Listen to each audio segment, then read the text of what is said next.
Thanks for being here. So, I guess without further ado, I'll just jump right into the talk, because I guess I do have a lot of content, so I don't want to go over too much. Many of you probably heard about the announcement of Vue 3.0 being under development, and how many of you have at least read the Medium blog post? Okay. All right, so a lot of you, if you haven't read about it, so this would be a great session for you to just learn about what's coming up, and this will also provide a lot more in-depth details about the things we mentioned in the blog post. So, first of all, 2.x has been out there for almost 2 years, I think, and we've been pretty stable since then. But the primary reason we're doing the major upgrade is twofold. The first is there are a lot of new stuff coming out in the browsers, and we want to take advantage of them. And then the second part is in terms of maintenance, we are also seeing over time, if you have maintained a single project for over 2 years, you know how the code base would go, and there is some technical debt, and there are something that we want to improve, but it's hard to do without incurring some breaking changes. Now, an important thing I want to mention before we go into all of these new things is that you'll notice that very few of these actually will break your current application. So our goal for 3.0 is something that is as smooth as possible.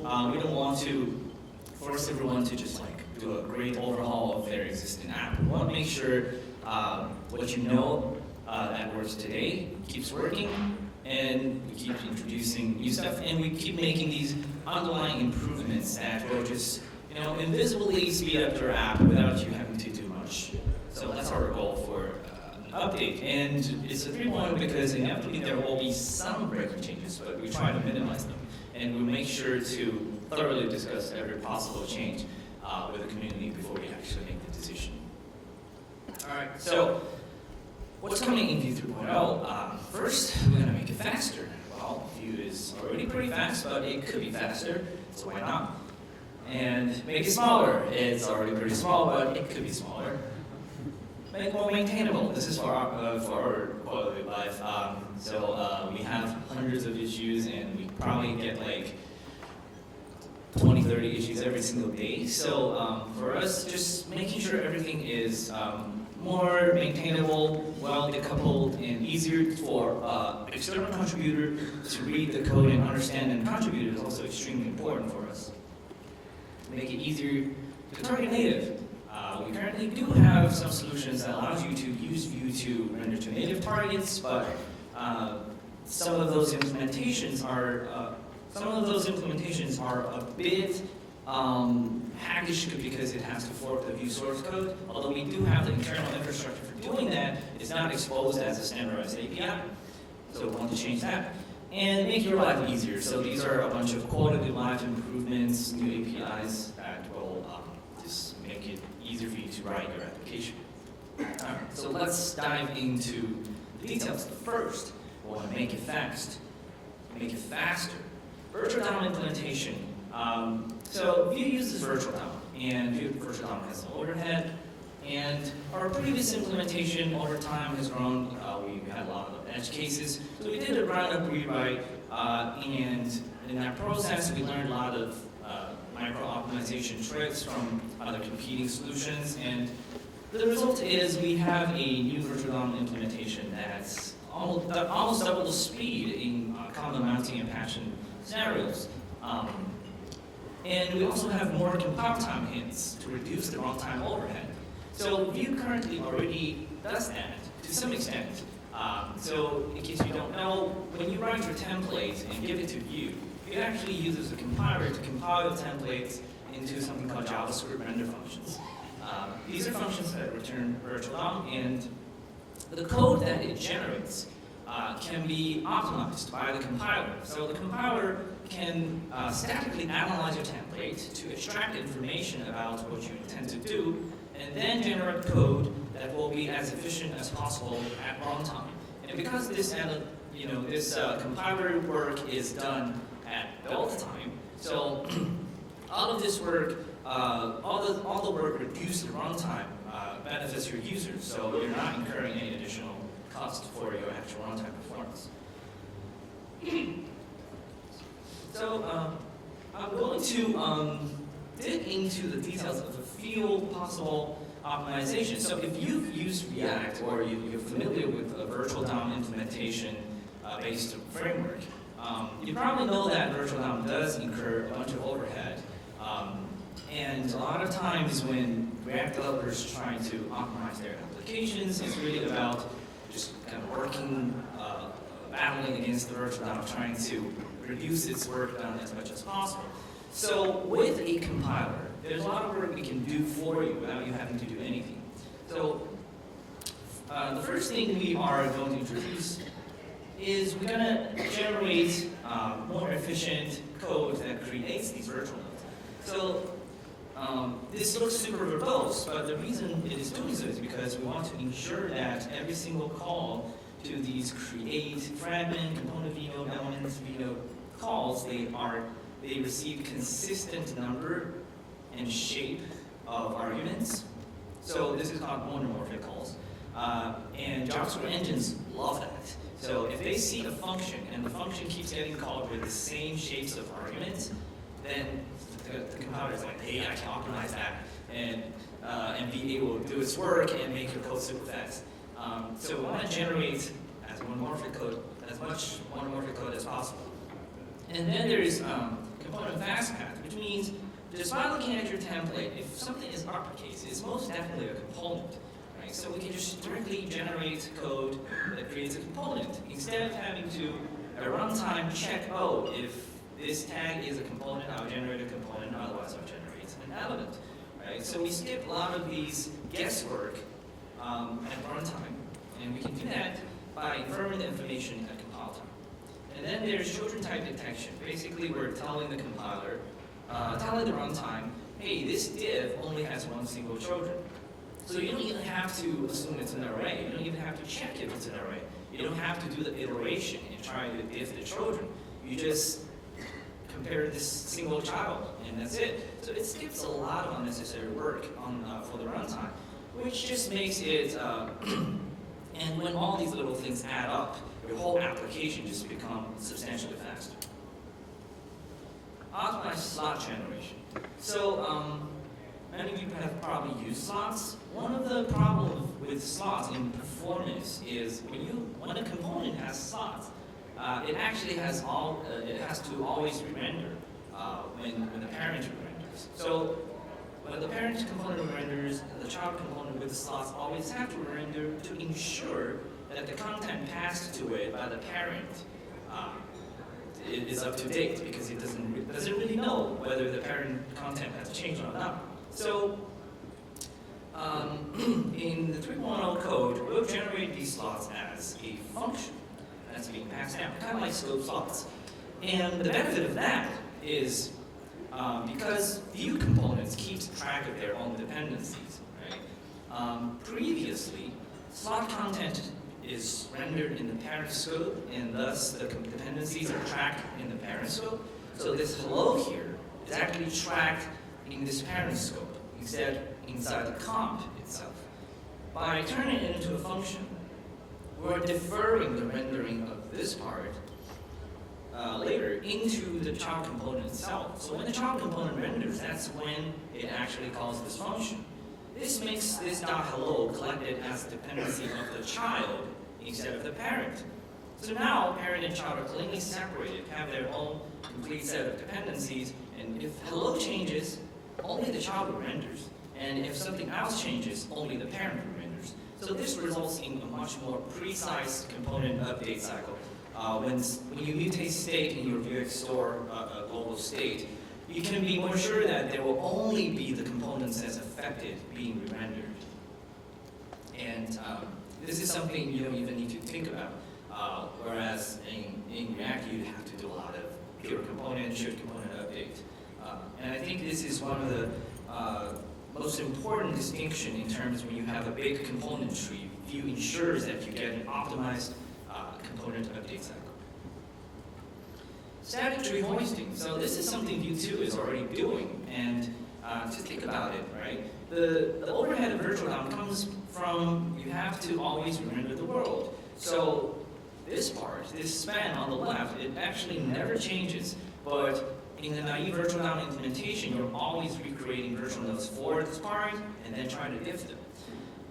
And our compiler, it can easily detect parts that are actually completely static and then hoist them out of the render function entirely.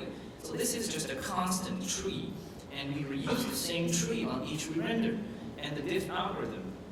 So first we avoid the cost of repeatedly creating these objects and discarding them, the memory garbage collection cost. And then in the diffing process, because this is a constant, we see it's the same on each pass, and we just skip the whole tree. So we're not doing any unnecessary work. And then, if an element has dynamic content inside it, this means we cannot just hoist the whole tree. However, we can still look at its attributes and see whether it has static attributes. So we notice that this element, all its attributes are static, only its contents are dynamic. So we can hoist out the properties that we are passing to this virtual node, again, into a constant. And next time when we diff this same node, we notice that its attributes is the same object, so no work needed. We just skip it and directly go to its children. So with these two combined, we can almost eliminate most of the overhead in terms of diffing on changing content. So essentially, our virtual DOM diffing algorithm is really just focused on the parts that are dynamic instead of the parts that are static.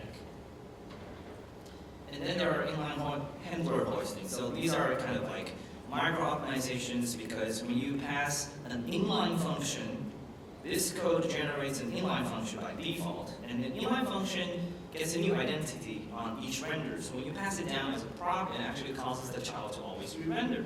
So we can automatically hoist this one and cache it, so that as long as it doesn't depend on any iteration scope variables, this one is cacheable. So on each render, the child component receives exactly the same function, so it knows it never needs to re-render. Okay, so that was the compiler. So with all of those things add up, it can invisibly improve the performance without you even being aware of it. Now, proxy-based observation mechanism. So Vue 2 uses a getter-setter-based observation system. So when you mutate state in your Vue application, you're in fact triggering getters and setters that's being installed into your data objects. So we do that by using object-defined proxy, which is ES5 API. That was the primary reason that Vue did not support IE8. Now, ES 2015 is now becoming more universally available in evergreen browsers, especially. So we want to take advantage of that, and we explored the opportunity of using ES 2015 proxies to re-implement our observation mechanism. And the result is actually fantastic. We get full language coverage, which means we're getting rid of a bunch of caveats in the current Vue change detection system. So adding new properties, deleting properties, setting an array index, mutating arrays length, even support map set, weak map, weak set. These are all possible using proxies and are already implemented. You can even use a class to be an observable. And also, it results in much better performance because you don't have to, proxy-based observation is actually lazy by default. You don't have to recursively convert every object to make it reactive. You can convert them only on demand when they're accessed. So, instance proxy also gets a performance boost using native proxies. Right now, we know that on the Vue component instance, we're proxying pretty much everything. We have your computed properties, your data properties, your props, methods, everything is on a component instance, right? And a lot of these are in fact defined as getters. And when we define a getter using defined property, we notice that this is actually a relatively expensive operation. So, and this turns out to be one of the biggest overhead when creating component instances.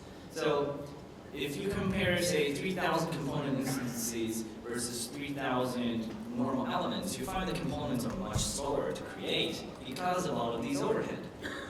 And in 3.0, we're giving each component instance a proxy of its own, and the proxy just dynamically decides what thing it will check the component's definition and return you the property, the proper values when you are querying a property, whether it be it's a prop or computed or data. And that, in fact, also reduces a lot of work when you create instances, and just has even better runtime performance as well. So we are doubling the speed of component instance initialization as well. And pretty much we are across the board with all the prior optimizations mentioned combined, we're getting double the speed across the board and half the memory usage of Vue's current runtime. And all of this doesn't really need any breaking change in terms of our usage API. So this is screenshots of two benchmarks. These are really simple benchmarks, but just kind of to illustrate the point. We're rendering 3,000 simple components. They are stateful component instances. Each of them has its own observable data object, have its own props and everything. Previously in 2.5, we are looking at like 280 milliseconds, fluctuating a bit over around that, and 22 to 48 megabytes. And you can see we're using less than half the memory, less than half the time. So this is time spent in JavaScript in your app. And just doing it in general, in other cases, we're seeing similar improvements too. So this is just making it faster. Okay, so make it smaller. Vue currently has a runtime of around 20 kbps. And a lot of that is actually due to the fact that we are bundling everything together, shipping as a monolithic runtime. And some of these things you probably are not using. For example, the transition component, sometimes if you're shipping an app that's just doesn't need to be fancy, you probably are not using any transitions. Sometimes you may be using a custom form component and not really using the dominative V model. And any directive you use, actually, a lot of them have a corresponding runtime helper. And some of the components like keep alive or async components, they actually also have some associated code for them. So a lot of these can actually be made tree shapeable. So in Vue 3, we are pretty much redesigning our code structure so that anything that's not absolutely necessary to just render a hello world component should be tree shapeable. So this means built-in components like keep alive, transition, template director, runtime helpers, utility functions like creating async component, creating mixins, denoising static trees. All of these helpers will become functions that can be imported via the ES module syntax. And if you don't import them, a lot of them can be tree shaking. This also means in the compiler we are generating tree shaking friendly code. If you use a feature that requires a certain function in a template, the compiler will automatically generate code that imports it. But if you don't use a feature, then we generate code that does not import it, which means the feature will be tree shaken when you build your app. So this also happens without you having to memorize anything. Just import things if you need them, leave them out if you don't, and all the things that's not used gets tree shaken. So with all the unnecessary stuff, tree shaken, the hello world app will be around 10 kbps in the new runtime. So again, we're slashing off half the size. Okay, so make it more maintainable. We want to make sure that we can keep Vue going for as long as possible. We want to make sure that we stay with there with products that have long-term vision. So first of the things we did was we actually migrated from Flow to TypeScript. This is mostly because we noticed that the Flow team versus TypeScript team is really like reaching out to us, working with us, and has much better engagement with the community. And in terms of user consumption, TypeScript is also much more popular. And most importantly, our current TypeScript definition for 2.x is sort of a afterthought. It's bolted on top and is completely separated from our actual code base. So this creates a lot of maintenance overhead. And in 3.0, the code base is actually rewritten in TypeScript. And this actually means that we naturally get type definitions generated whenever we build our build library. So it will feature much better TypeScript support in 3.0. But rest assured, if you don't like TypeScript, you don't have to use it. All the APIs are carefully designed so that they work pretty much the same in the JavaScript as well. The couple of packages. So 3.0 code base is migrating to a monorepo format, which means we are splitting our internals into more clearly defined packages. Well decoupled, each of them have its own API contract, have its own test suites. So compiler core observer, so the observer mechanism, the observer implementation becomes standalone, and in fact you can import it individually and use it without the rest of Vue if you want to. The runtime is also designed to be more modular, so runtime core contains everything that's platform agnostic. So it does not assume the presence of Node API or web browser API. It's just pure JavaScript. Now, runtime DOM builds on top of runtime core to make everything work in the browser. Runtime test runs in Node.js, so you can render your component even without JS DOM, and you can even log all the Node DOM operation it's performing and then dump them to inspect if something is wrong. And then the scheduler is the part that's responsible for scheduling updates and has some interesting possibilities in there, which I'll show you later. Server renderer, the name says what's it about, and you don't have to really know about these internal packages if you don't want to. The final Vue package is assembled using all of these internal packages. And this is mostly just for us internal maintenance. And for you, the end API exposed will still be this single, nice-to-use Vue API that you already know.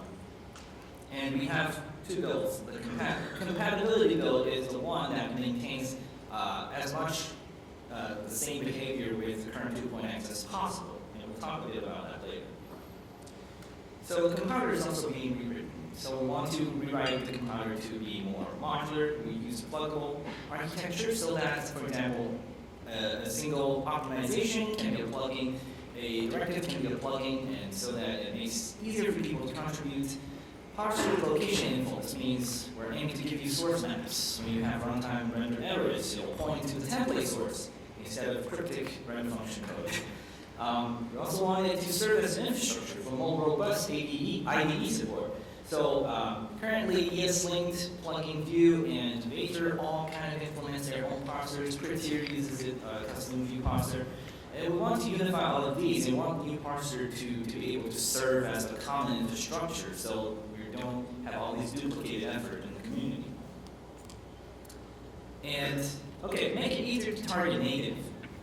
So this is the custom render API that we're going to ship in the new runtime. So you import the create render function, and you just give the minimum arguments node ops and patch data. So node ops are just a bunch of functions like append child, insert before, remove child, typical DOM operation that you can think of. They are pretty much just bridges to the actual DOM API calls. So the nice part of this is, say, the developer of native script Vue, if they are using Vue 3 to power native script Vue, they can just use this API and bridge all of this to the API calls to their native renderer. So this will easily enable them to use the Vue runtime as a dependency and render to native targets like iOS and Android.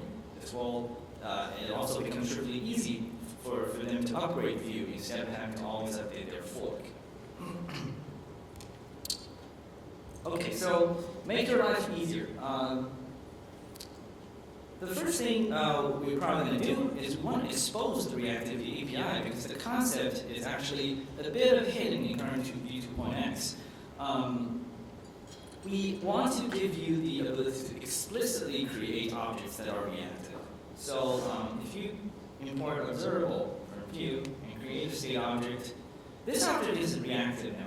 So the effect function means you want to produce some side effects, for example, logging to the console, that relies on some piece of reactive state. So this side effect, a console log that relies on state.count, once it's being executed, it tracks its dependencies now. So whenever you mutate the state, this line gets called again. So internally, every Vue component uses the same API to track the dependencies during its render and to determine when to re-render. Okay? So this will actually also make it trivially easy to say, just create an observable and share it between components. That's like the minimal viable state, cross-component state management that you can use, and it's extremely simple. You can even pass in a class here, ES 2015 native class, and methods inside the class will also work. So you can kind of just use the class as a model, pass it around, and share state between components. Easily identify why a component is re-rendering. So this one is actually pretty important because a lot of arguments against a mutable state management pattern like Vue is that, oh, it's hard to understand what's going on when you mutate stuff. Everything just triggers. So now we're giving you the ability to just pause the world.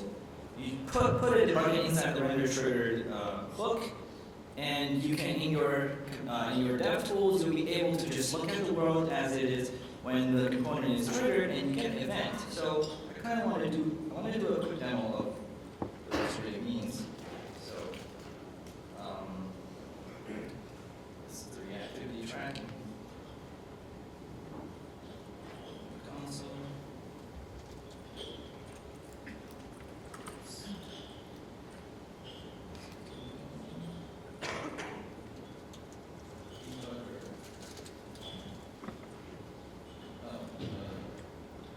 Should be a button somewhere. It's not doing it.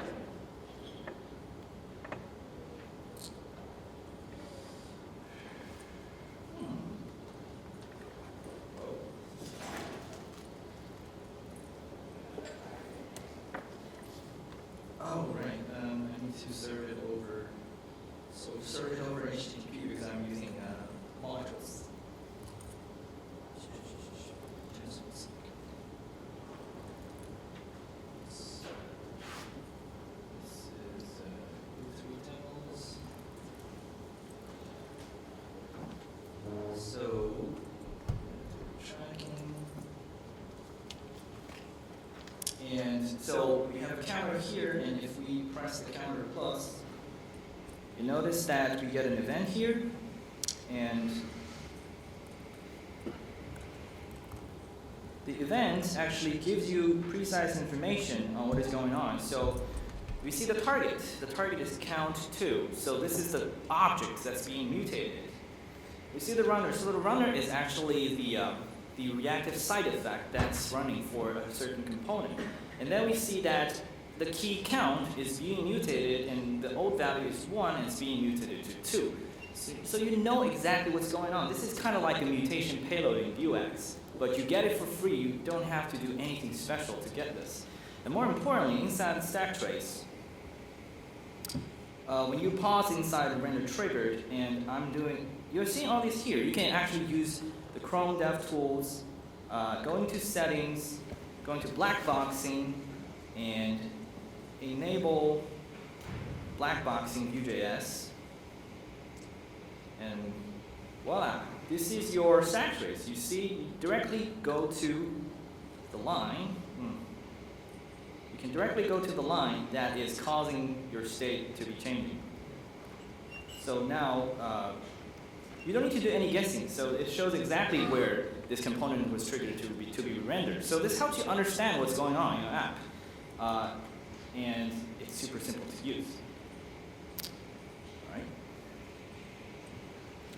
Okay, so improved TypeScript support. So we mentioned this before. And a lot of you, if you use TypeScript, you probably prefer to write your components using something like a Vue class component or with decorators. So in Vue 3, we support class components as a first-class API. So if you use TypeScript, you most likely just want to use the native component API. So class hello extends component, you import this from Vue. You can define an interface for props. You can define an interface for your data if you want to, but you don't have to. You can really just use the fields to define reactive data on your component, and you can even use TSX. So if you know what TSX is, it's kind of, if you use React, you know what TSX is, but the benefit of using TSX is you actually get full type inference here. So you can see that this component, because it defines count as 0, this .count will be inferred to be number here. So if you do like this .count plus a string, well, it allows you to do that, unfortunately. This props text is text, right? So, and more importantly, because this hello is defined as a component, which has its props definition, and then when you use it elsewhere in a parent component, and you say text hello world, if I change it to a number, I actually get an error saying number is not assignable to type string because this component expects text to be a string. And if I just don't do anything, it also gives me an error saying text is required because it's not an optional property. So if I make it optional, the error goes away. So full TSX support, if you're into that, which is really helpful if you are big on type inference.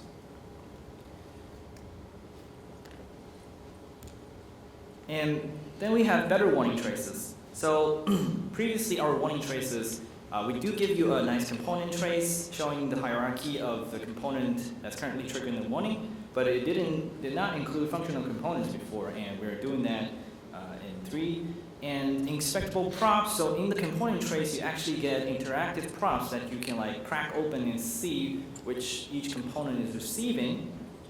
And trace is also available in more warning cases. In a lot of places previously, you get a warning, but you don't get the warning trace because we have to pass the component instance all the way into those places in order to make the traces show up. But we re-architectured the warning implementation so that it's easier to just throw in a warning and it will always automatically infer where the current component is being rendered, and it will give you the nice component trace to help you identify the problem. Okay, so experimental hooks API. How many of you have heard about React hooks? Okay, a lot of you. So I don't think I have enough time to just dig into hooks, how hooks work, but hooks is a pretty, I would say, important and exciting composition mechanism that's being proposed by the React team. And it's not specifically bound to React because the concept actually applies to almost any Vue layer framework. It's just a generic way of reusing logic and composing them. So on a high level, just think of, so right now when we write Vue components, we define our Vue component as an object with options, right? We have data, computed, methods, and all the other options. And it's an object, and the way we reuse these options is most of the time we create a mixing, or we use some other form of component reuse like scope slots, which Adam will probably talk about later today. But the idea about hooks is that it allows you to define a component's data, methods computed using pure function calls. And these function calls becomes freely composable. So you can group a data call, a method call, a computed call into another custom function, and then pass them around, use it in different components. This makes them much more composable, very reusable, and at the same time, it achieves what mixing does, but at the same time avoids some of the gotchas of mixings. For example, when you use a mixing, multiple mixings, you don't really know which property was provided by which mixing. But with hooks, all the provided values are returned by the hook as a return value of the function call. So that makes it super explicit. I think I'll skip the demo, but on GitHub we do have a project called Vue-hooks, It already implements the same React hooks API experimentally, and it already works with Vue 2. It's actually very simple to do. And we also have something working similar for Vue 3. But the general idea is hooks is an interesting idea. It's technically very easy to implement, and we are thinking about how to better integrate it with Vue. We would likely not just directly use the exact same API, but we'll think about how to integrate hooks in a way that would fit better with idiomatic Vue code and benefit users. So most likely it'll be a replacement for mixins. Okay, experimental time slicing support. So React team also announced something interesting called concurrent React, which one of the features is called time slicing. So, and it addresses a pain point of modern JavaScript framework is that they spend so much time in JavaScript, right? Although Vue is pretty fast, there are some cases that can make it slow. So if I go to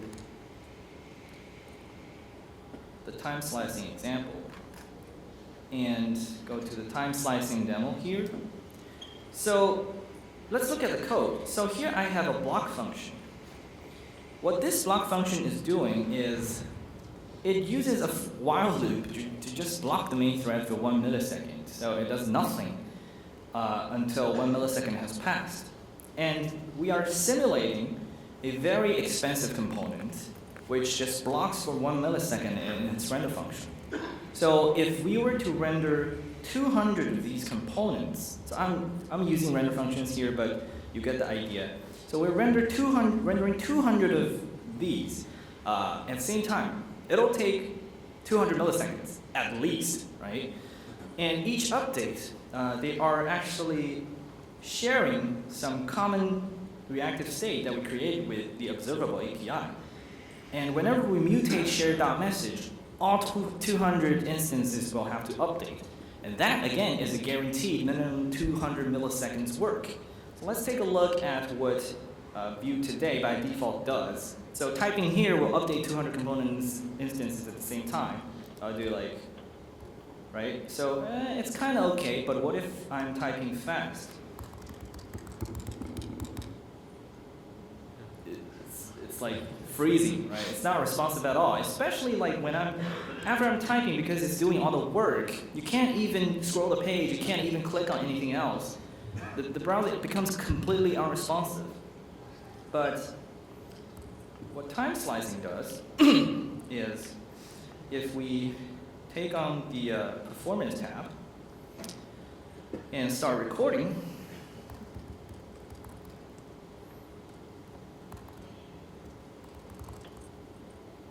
and we stop recording, you'll see that I'm typing as usual and the browser is responsive. It's doing a lot of work, but the interesting part is, oh, this is so hard to drag around. Okay, look at these flame charts. So it's not a single big block of JavaScript execution. Instead, every piece of work is divided into 16 to 17 milliseconds. So we're doing work for 16 milliseconds, and we yield back to the browser to allow user inputs to come in, and then we keep doing work. And during that process, we also have a lot of interesting things going on, because we notice that if we type 1 and then immediately type 2, and if we type 2 before the 1 update finishes, the 1 update is actually invalidated. It's useless. So maybe we're only halfway through the 1 update, and the 2 update comes in, so we can throw away all the work we previously did for 1 and discard the work that we haven't done yet. So this is the key here, because we are discarding work that we did not have to do and did not have time to finish.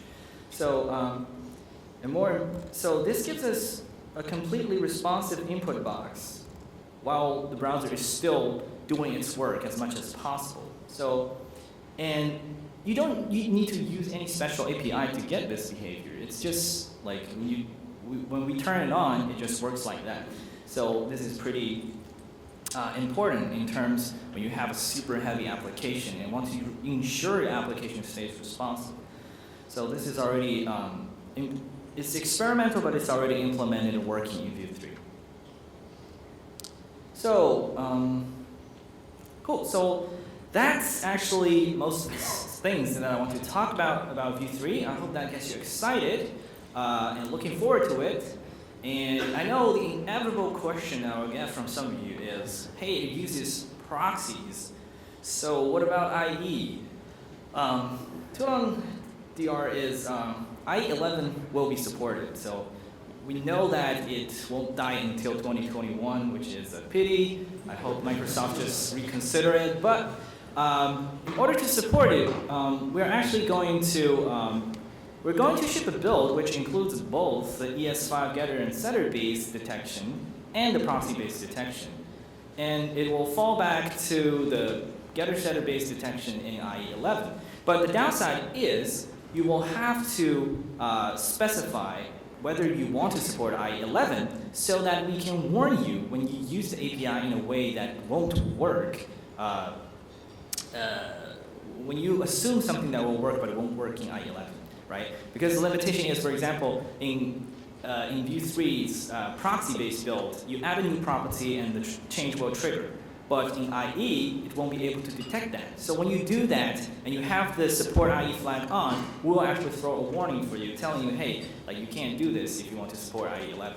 So, which means you'll be able to support IE 11 as long as you're willing to live with some of the existing caveats that Vue 2 has, but I mean, it's not going to be worse than today, right? So that's all. Thank you very much, and I hope you enjoy Vue 3 when it's released.